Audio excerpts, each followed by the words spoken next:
नमस्ते विद्यार्थी मित्रांनो, वर्ग 7वा स्कॉलरशिप विषय गणित एक्झरसाइज 14.3 मधील क्वेश्चन्स आपण या व्हिडिओमध्ये बघणार आहोत. हा व्हिडिओ बघण्याच्या अगोदर 14.1 आणि 14.2 मधील प्रश्न बघा, म्हणजे यातील प्रश्न तुम्हाला समजण्यास सोपे जातील. आता इथे एक लाईन दिलेली आहे आणि काय प्रश्न बघा. In the above line what is the intersection of line r t and ray q t. Intersection म्हणजे दोघांचा कॉमन पार्ट काय येतो ते विचारलंय. लाईन आर टी म्हणजेच कोणताही आर आणि टी, म्हणजे ही जी पूर्ण लाईन आहे याचं काय नाव आहे, आर टी पण होऊ शकतो. म्हणजे पूर्ण लाईन आर टी मध्ये येते, म्हणजे सगळा भाग याच्यामध्ये येतो. नंतर रे क्यू टी. आता रे क्यू टी, हा रे क्यू टी इथून सुरू होतो, इथून इकडचा भाग म्हणजे लाईन मध्ये हा संपूर्ण भाग येतो आणि क्यूटी मध्ये हा इथपासूनचा हा इकडचा भाग येतो. तर मग याचा इंटरसेक्शन काय असेल, हा क्यूटी हा दोघांमध्ये सुद्धा असेल. म्हणजेच काय येईल तो सेगमेंट आर टी नाही, सेगमेंट पी टी नाही, रे क्यू आर हा या साईडचा येतो, क्यू आर हा येत नाही याच्यामध्ये. तर काय इंटरसेक्शन पार्ट क्यू टी, रे क्यू टी, म्हणजे हा रे क्यू टी जो आहे हा याच्यामध्ये सुद्धा आहे आणि याच्यामध्ये सुद्धा आहे, म्हणजे option number 4. Question number 2. What is the intersection of ray A B and ray B A. आता बघा, हा रे ए बी हा आपण काढला, रे ए बी आणि रे बी ए म्हणजे काय येईल, हा या दिशेने, हा रे बी ए. आणि त्याचा इंटरसेक्शन म्हणजे कॉमन काय झाला, हा इथं याच्यामधला कॉमन काय आला, हा. याला काय म्हणू आपण, segment a B.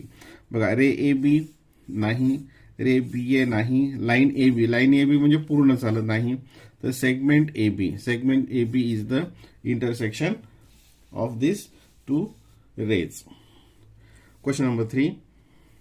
No 3 of the points A, B, C, D, E are collinear.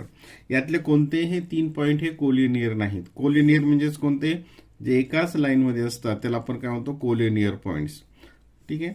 How many line segment can you draw joining any 2 of the given points. मग हे पॉइंट जॉईन केल्यानंतर किती सेगमेंट तयार होतात. आता आपण हे नॉन कोलिनियर पॉइंट्स काढूयात. त्याच्यामध्ये 3 कोलिनियर येत नाहीत, म्हणजे हा 1 बी, हा सी, हा डी आणि हा ई याप्रमाणे काढता येईल. म्हणजे ए बी सी डी आणि ई. आता हे जॉईन करायचे, बघा कसं. हा 1 ए आपण स्टार्ट केलं, हा 2, हा 3 आणि 4. किती सेगमेंट झाले, 4. नंतर बी पासून स्टार्ट केलं, 1 2 3, इथून झाले 3. नंतर सी पासून स्टार्ट केलं, 1 आणि हा इकडं 2. आणि नंतर डी पासून स्टार्ट केलं, 1 हा इथे गेला 1. 4 आणि 3 7 8 9 10. म्हणजे किती सेगमेंट झाले इथे, 10 सेगमेंट. याचं ऑप्शन इथं दिलेलं नाही, याचा आन्सर काय इथं 10. Question number 4. In the given figure observe the planes x and y. आता हा प्लेन एक्स म्हणजे हा पेनाच्या पॉइंटकडे लक्ष असू द्या, हा प्लेन हा एक्स आहे आणि वाय हा आहे, हा plane y. Select the correct statement from the following. खालील स्टेटमेंट्स मधून जे करेक्ट आहे ते शोधा. Point f b c lie in different planes. F b c बघा, एफ बी आणि हा सी हे डिफरंट प्लेन मध्ये आहेत काय, नाही, हे एक्स मध्ये आहेत सगळे. The intersection of 2 plane is ray. The intersection of 2 planes is a ray. The intersection जो असतो 2 प्लेनचा हा रे नाही, हा लाईन असते. इथे आली बघा, ही इंटरसेक्शन, ही जे दिसतं ना इथे, ही त्यांचा इंटरसेक्शन आहे आणि त्यांचा इंटरसेक्शन हा काय असतो, लाईन असतो. ए जी ई आर को प्लॅनर म्हणजे एकाच प्लेन मध्ये असणारे. ए जी आणि ई, यस हे ट्रू आहे, कारण ए जी आणि ई हे कोणत्या प्लेन मध्ये आहेत, वाय मध्ये, म्हणजे ऑप्शन नंबर 3. आणि X and Y are parallel. X Y parallel नाही, ते इथं इंटरसेक्टिंग आहेत, इथं ते इंटरसेक्ट होतात. Question number 5. In the given figure which are the pair of opposite rays. आता अपोजिट रेज मागच्या एक्सरसाइजमध्ये सुद्धा असा आपण प्रश्न बघितला होता. Opposite rays O C and O A. हा ओ सी आणि ही ओ ए. ही अपोजिट होईल. अपोजिट कशी असते, ही या दिशेने चालला एक, हा इकडे रे निघाला आणि हा इकडे चालला, हा याला अपोजिट म्हणतात. किंवा हा इकडे खाली चालला आणि हा इकडे वर चालला. हे दोन रे जे आहेत ते अपोजिट आहेत. ओ सी ओ बी. ओ सी ओ बी हे पण नाही, तर 90 डिग्री होतो. ओ ए ओ डी. ओ ए ओ डी हे पण नाही. ओ बी ओ ए. ओ बी हा इथे बघा, तर हा रे ओ बी इथे खाली चालला आणि ओ ए हे वर चालला. म्हणजेच अपोजिट रेस कोणता आहे त्याच्यामध्ये, option number 4. Option number 4. Question number 6. Which of the following do not determine a plane. आता हे स्टेटमेंट्स आहेत, पुस्तकामध्ये सुरुवातीला दिलेले आहेत. Which of the following do not determine the plane. त्याच्यामधून प्लेन आपल्याला निश्चिती करता येत नाही. 3 कोलिनियर पॉइंट्स. 3 कोलिनियर पॉइंट्स असेल तर आपल्याला प्लेन डिटरमाइन करता येत नाही. Question number 7. Observe the figure of the cuboid. How many of the following groups of points are coplanar. आता को प्लॅनर म्हणजे काय, की जे एकाच प्लेनमध्ये येतात, त्यांना झाकणारा हा एकच प्लेन असतो, त्याला आपण क्लो प्लॅनर म्हणतो. उदाहरणार्थ समजा इथे ए बी एफ ई हे एकाच प्लेनमध्ये येतात, त्याला आपण को प्लॅनर. किंवा हे खालचे डी सी जी एच हे A D H E B C G F हे को प्लॅनर पॉइंट्स आहेत. आता इथं फिगरमध्ये बघूयात. D F. आता डी हा एक तर ह्या खालचा जो प्लेन असेल त्याच्यामध्ये असेल, याच्यामध्ये असेल, किंवा तो पाठीमागे दिसतोय त्याच्यामध्ये असेल. आणि एफ हा या साईडला असेल, म्हणजे हे को प्लॅनर होतील का, नाही. नंतर डी एच जी ए. डी एच हे इथं येतात एकामध्ये, जी तो पण येतो त्याच्यामध्ये, परंतु ए मात्र हा इकडे गेला. ए हा जो खालचा प्लेन होईल ह्या तिघांचा, याच्यामध्ये ते ए येणार नाही, म्हणजे हे पण को प्लॅनर होणार नाहीत. ए बी जी. ए आणि बी हे एका प्लेनमध्ये येतील, परंतु जी मात्र हा वेगळा आहे, हे पण को प्लॅनर नाहीत. A B G C. A B जी पण येणार नाही. ए आणि जी सी हे वेगळे आहेत, हे बी वेगळे आहेत. मग याच्यामध्ये एक पण पेअर नाही की जी को प्लॅनर आहेत. Question number 8. On bisecting an angle each part of measure 30 degree find the complementary angle of the original angle. आता ओरिजिनल अँगल हा आहे आणि तो काय केला, त्याला बायसेक्ट केलं. बायसेक्ट केल्यानंतर हे 30 आणि 30चे 2 अँगल्स तयार झाले. तर ह्या ओरिजिनल अँगलचा कॉम्प्लिमेंटरी अँगल कोणता आहे असं विचारलं. मग हा ओरिजिनल अँगल कितीचा असेल, 30 + 30 60 डिग्रीचा. म्हणजेच तो कॉम्प्लिमेंटरी म्हणजे काय, त्यांची ॲडिशन असते 90 डिग्री. मग 90 मधून हा 60 गेला, म्हणजेच काय येईल ते 30 degree. Option number 1. Question number 9. At what time will the angle between hour hand and the minute hand be 60 degree. आता हा 60 डिग्री कधी असेल. आता मागच्या व्हिडिओमध्ये आपण बघितलं होतं की जेव्हा 1 मिनिट असतं, तर आपण घेऊयात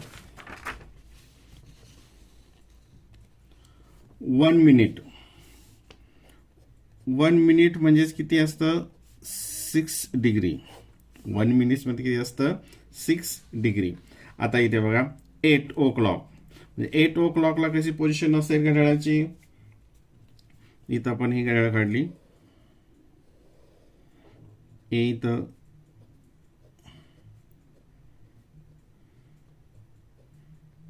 8. आता हे 6 7 8 हा मिनिट हँड आवर हँड जो असेल तो इथं 8 वर असेल आणि हा इथं मिनिट हँड इथं ह्या 12 वर असेल.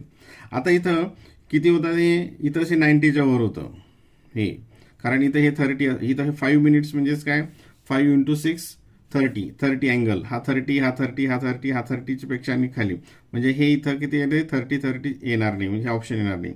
10 ओ क्लॉक. आता 10 ओ क्लॉकला कशी पोझिशन असते बघा, इथे 10 ओ क्लॉकला हा इथे 9 हा 6 हा